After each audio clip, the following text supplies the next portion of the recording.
গল্প সোনার সংসার।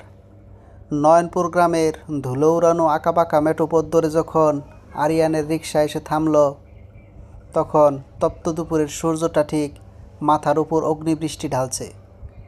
দীর্ঘ 8টি বছর মধ্যপ্রাচ্যের মরুভূমির বুকে তপ্ত বালুর সাথে যুদ্ধ করে যৌবনের সবটুকু রঙিন স্বপ্ন আর শরীরের শেষ রক্তবিন্দু জল করে আজ সে নিজের ভিটেমাটিতে পা রাখছে। আরিয়ানের পরনে একটা সাধারণ শার্ট, চোখের নিচে ক্লান্তি আর কালচে দাগ, কিন্তু বুক ভরা এক আকাশ স্বপ্ন। রিকশা থেকে নামতেই আরিয়ানের বৃদ্ধ মা রাহেলা বেগম কাঁপতে কাঁপতে ঘর থেকে ছুটে বেরোলেন।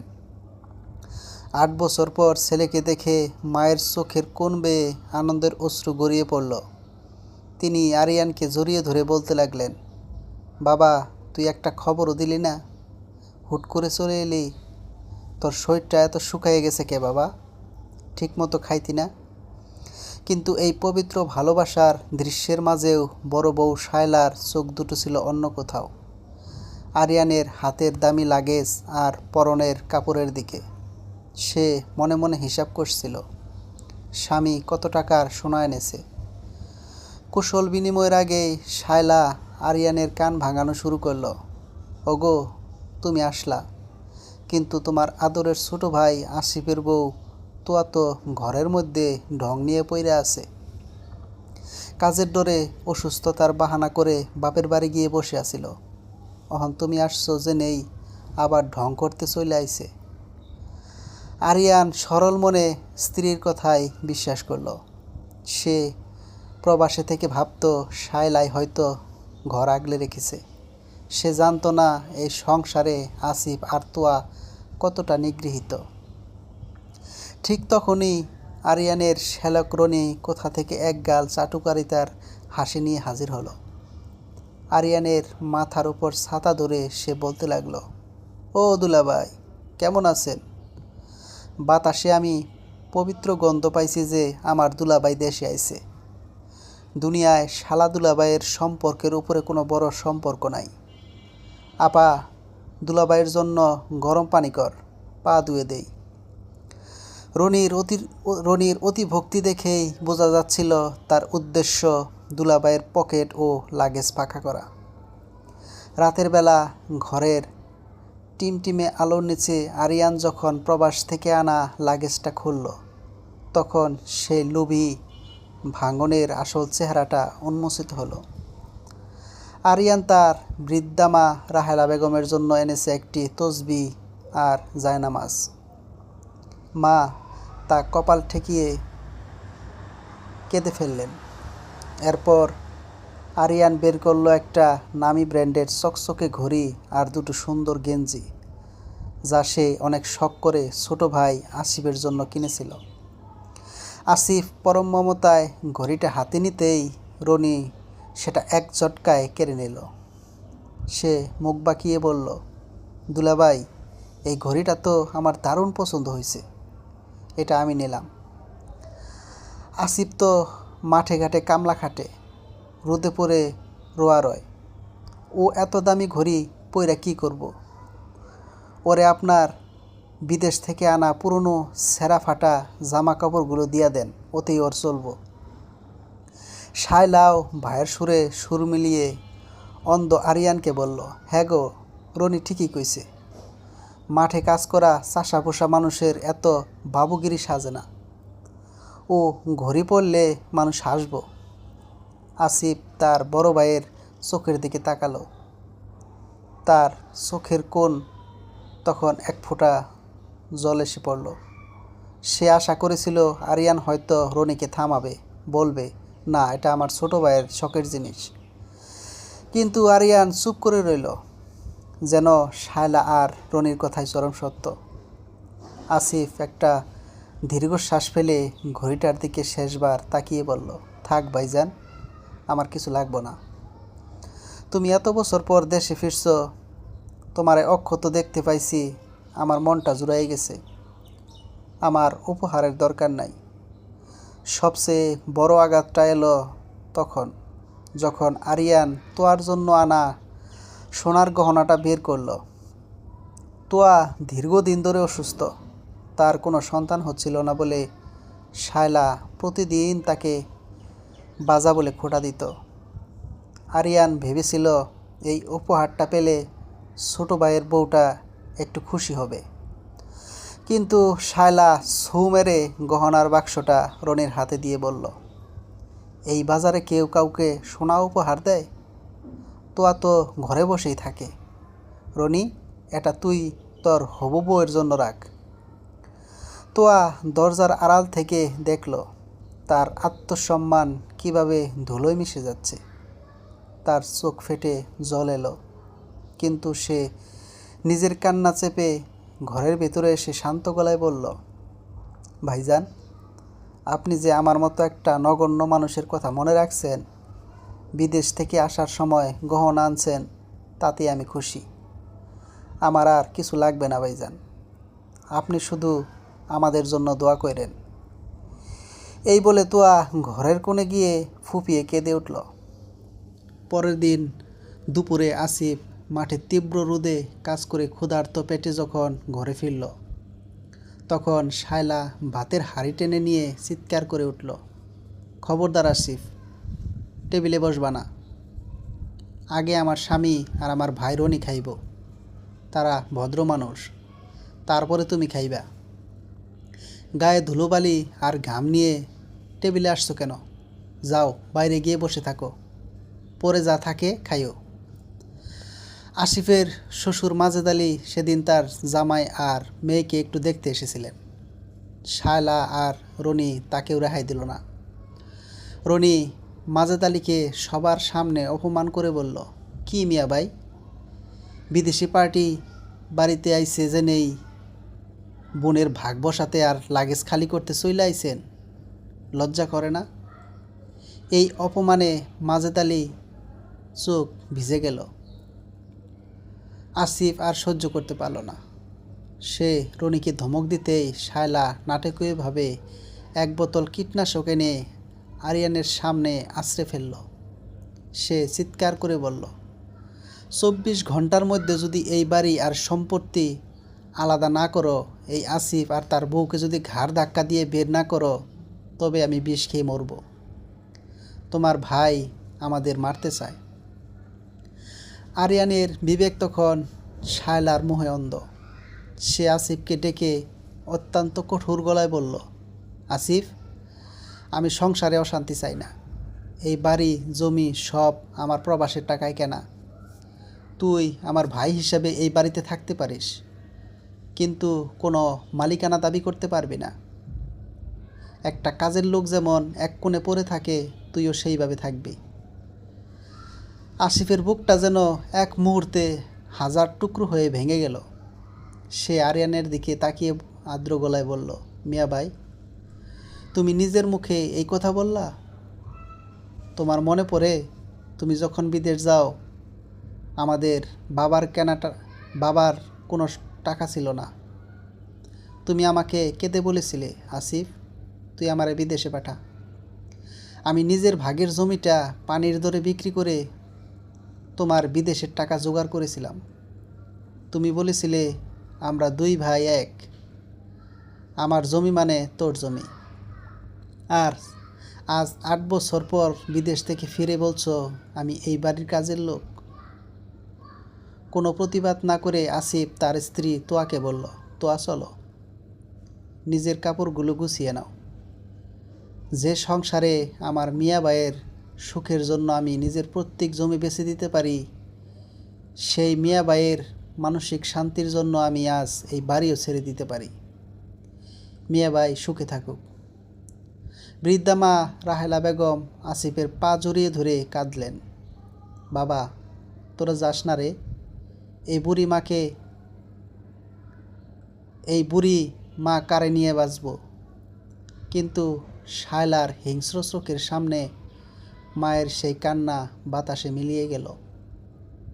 আসিফ আর তোয়া একটা ভাঙা সুটকেস হাতে নিয়ে নয়নপুরের সেই সোনার ভিটেমাটি ছেড়ে অশ্রুসিক্ত চোখে বিদায় নিল। বাড়ি ছেড়ে আসিফ গ্রামের এক প্রান্তে একটা জরাজীর্ণ মাটির ঘর ভাড়া নিল। সে একটা চালের আড়তে দিনমজুরের কাজ শুরু করল। প্রতিদিন ভোরে ঘুম থেকে উঠে সে ভারী ভারী চালের বস্তা পিঠে তোলে। তো অসুস্থ শরীর নিয়ে মানুষের বাড়ি দু একটা কাজ করে। তো আর কোল খালি, তাই সে সারাক্ষণ বাচ্চা বাচ্চা বলে কাঁদে।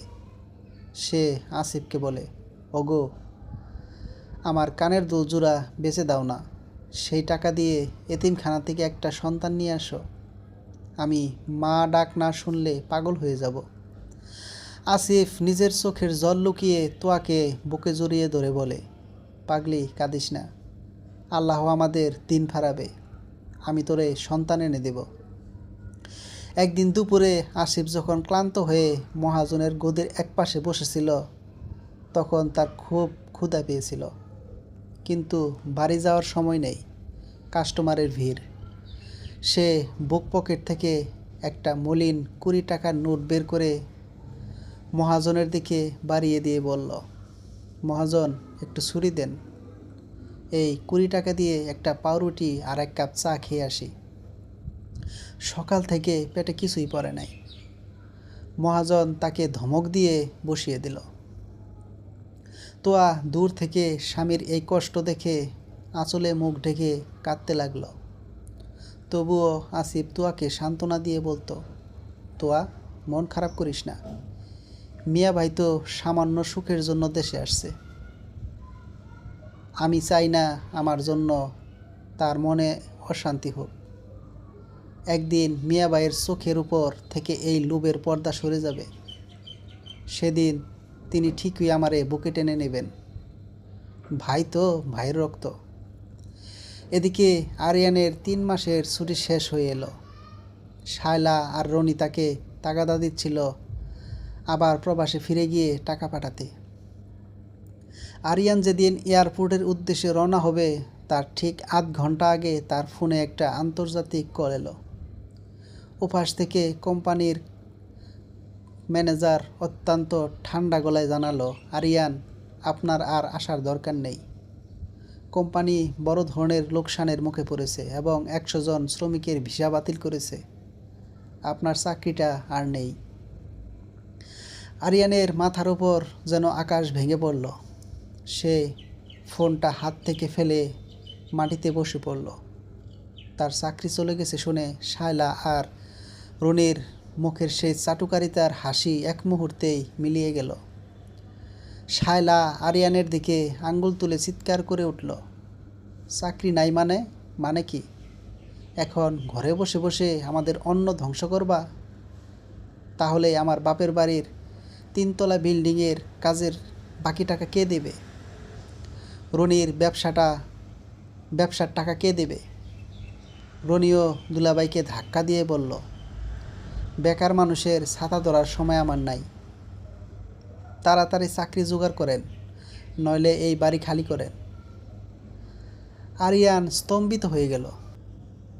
সে বুঝল, এতকাল সে যাদের জন্য নিজের যৌবন, রক্ত আর সুখ বিসর্জন দিয়েছে, তারা আসলে তাকে নয়, তার প্রবাসের টাকাকে ভালোবেসেছিল। আজ সে নিঃস্ব, তাই সে তাদের কাছে আবর্জনা।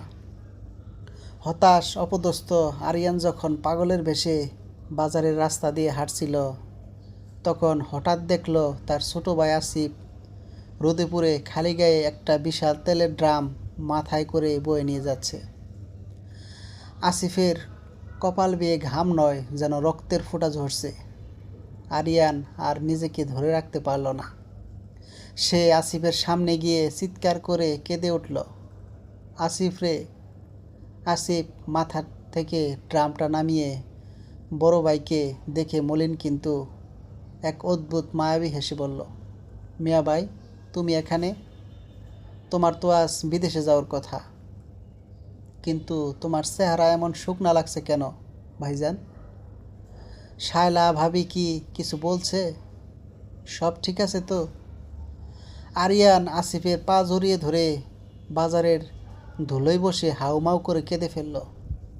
সে বলল, আসিফ, আমার চাকরিটা চলে গেছে রে, কোম্পানি আমারে বের করে দিছে, আমি আর বিদেশ যেতে পারবো না, আমি নিঃস্ব হয়ে গেছি ভাই। তোর ভাবি আর রনির কথায় পড়ে আমি তোকে কাজের লোক বলেছিলাম, তোকে বাড়ি থেকে বের করে দিয়েছিলাম। খোদা আমারে শাস্তি দিছে ভাই, আমাকে মাফ করে দে। আসিফ তাড়াহুড়া করে আরিয়ানকে ধুলো থেকে টেনে তুলল এবং নিজের গায়ের ঘাম মোছা গামছা দিয়ে ভাইয়ের চোখের জল মুছে বলল, মিয়া ভাই, তুমি আমার বড় ভাই, বাবার মতো। তোমার ওপর আমার কোনো রাগ বা অভিমান নাই। তুমি কেঁদো না ভাইজান, তোমার চাকরি গেছে তো কি হয়েছে, তোমার এই ছোট ভাই এখনও বেঁচে আছে। আমরা দুই ভাই মিলে আবার খাটব, আবার আমাদের সোনার সংসার গড়ব। আরিয়ান যখন আসিফ আর তোয়াকে সাথে নিয়ে নিজের বাড়িতে ফিরল, তখন বাড়ির ভেতরের দৃশ্য দেখে তার রক্ত হিম হয়ে গেল। শায়লা আর রনি মিলে আরিয়ানের বৃদ্ধা মা রাহেলা বেগমকে ঘরের মেঝেতে ফেলে মারধর করছে এবং জোর জবরদস্তি করে বাড়ির দলিল নিজের নামে লিখে নেওয়ার জন্য বৃদ্ধার আঙ্গুলের কালির ছাপ নিচ্ছে। শায়লা বলছিল, সৈকর বুড়ি, তোর প্রবাস খাটুনি পোলা এখন ভিখারি হয়ে গেছে। এই বাড়ি এখন আমার বাপের নামের বিল্ডিংয়ের জন্য বিক্রি করব। সই না করলে তোরে বিষ খাইয়ে পুকুরে ফেলে দেব। ঠিক সেই মুহূর্তে আরিয়ান সিংহের মতো গর্জে উঠে শায়লার হাত থেকে দলিলটা কেড়ে নিল। সে শায়লাকে একটা ধাক্কা দিয়ে দূরে সরিয়ে দিল। রনি লাঠি নিয়ে আরিয়ানের দিকে আসতে গেলেই আসিফ রনির হাত ধরে মোচড় দিয়ে মাটিতে ফেলে দিল। আসিফ বলল, রনি, এতদিন তোদের অত্যাচার সহ্য করেছি, কারণ আমার ভাই তোদের ভালোবাসতো। আজ আমার ভাই তোদের চিনে গেছে। এবার যদি আমার মায়ের গায়ে হাত দিছিস, তোরে জ্যান্ত পুঁতে ফেলব। আরিয়ান শায়লা আর রনির দিকে তাকিয়ে বলল, এতদিন তোদের আমি চিনতে পারি নাই। তোরা আমার সংসারের রক্তচোষা যোগ। তোদের মতো আগাছাদের আমি আজই এই পবিত্র ভিটেমাটি থেকে ঘর ধাক্কা দিয়ে বের করে দেব। দূর হ তোরা। রনি আর শায়লা যখন দেখল দুই ভাই পাহাড়ের মতো এক হয়ে দাঁড়িয়েছে, তখন তাদের সব অহংকার আর চক্রান্তের দেয়াল ধুলোয় মিশে গেল। শায়লা বুঝতে পারল সে আশ্রয়হীন হয়ে পড়েছে। সে আরিয়ানের পায়ে ধরে কাঁদতে লাগলো, ওগো, আমার ভুল হয়ে গেছে। আমি টাকার লোভে অন্ধ হয়ে গিয়েছিলাম। আমি এই সোনার সংসারে আর কোনো দিন ফাটল ধরাবো না। আসিফ, তোরা তো দয়ালু, তোরা আমারে মাফ করে দে। তোয়া এগিয়ে এসে শায়লার হাত দুটো ধরল। তোয়ার চোখে জল, কিন্তু সেই জলে কোনো প্রতিশোধের আগুন ছিল না, ছিল এক মহাসমুদ্রের মতো ক্ষমা। তোয়া শায়লাকে বুকে জড়িয়ে ধরে বলল, ভাবি, মানুষ তো ভুল করেই। তুমি নিজের ভুল বুঝতে পারছো, এটাই বড় কথা। তুমি কেঁদো না, তুমি তো মা হতে চলেছ। তোমার সন্তান যখন এই পৃথিবীতে আসবে, ওরে একটু আমার শূন্য কোলে দিও ভাবি। আমি ওরে নিজের সন্তানের মতো আদর করব। আমরা দুই যা মিলে ওরে মানুষ করব। আমাদের এই সোনার সংসারে আমাদের সন্তান খুব সুন্দর করে বড় হবে। বৃদ্ধা মা রাহেলা বেগম তার দুই ছেলেকে দুই পাশে জড়িয়ে ধরে আকাশের দিকে তাকিয়ে বললেন, আল্লাহ, আমার সোনার সংসার তুমি আবার জোড়া লাগিয়ে দিলে। নয়নপুরের সেই পুরনো বাড়িটি থেকে সব সততা, লোভ আর কুৎসিত পলিটিক্স চিরদিনের মতো বিদায় নিল। প্রবাসের টাকার অহংকার যেখানে হেরে গিয়েছিল, সেখানে জয় হলো দুই ভাইয়ের নিঃস্বার্থ রক্তের টান আর এক নারীর অসীম ক্ষমার। আর এভাবেই অশ্রু আর মায়ার আগুনে পুড়ে খাঁটি সোনার হয়ে পুনর্গঠিত হলো এক সত্যিকারের ভাঙা গড়ার সোনার সংসার। সমাপ্ত।